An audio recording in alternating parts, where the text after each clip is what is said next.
In Outwood, we work with some of the most disadvantaged students in our communities. Some of whom are very, very challenging, come from very difficult home lives, of which, they don't talk about careers at home. That only happens ever in school. So we've got to offer that. We've got to offer that as an option for them. So we have a universal offer that we offer to all our students. And that's a universal offer at primary, universal offer at Key Stage 3 and 4, and at Key Stage 5. And every student is entitled to that. But on top of that, what we have are optional careers education, which we're really careful to select which students get those. And there might be students, for example, who might have like really high suspensions, for example, or who might really struggle in the classroom. And they might be seen as like naughty children or children who just can't focus in classrooms. But actually, when you get to the crux of the issue, it's much bigger than that. And I think those in education who are leaders in education will know it is exactly that. It isn't just the fact that they are a naughty child.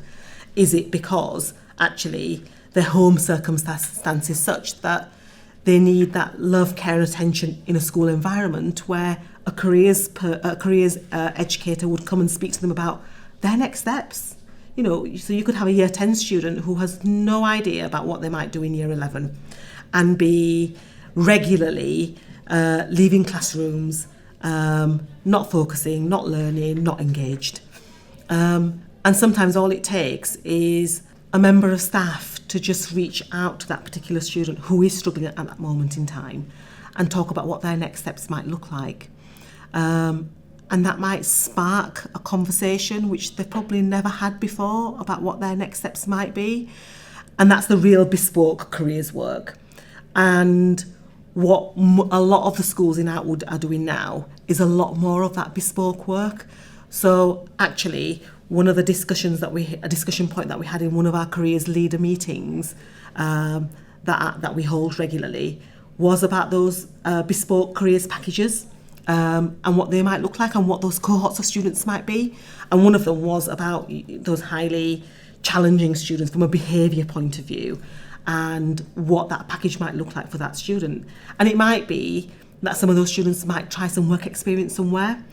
So sometimes we use alternative provision for students whereby mainstream we might think is not right for them at some moments in time.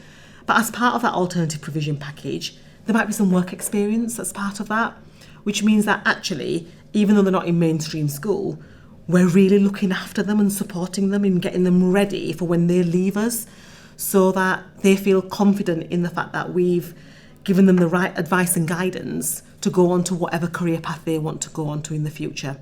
That would be the real starring point for me for when we can really measure the impact of careers education. If attendance of students to school improves because they see the real value of actually coming to school and they see a real end point of what that might look like when they transition to something different.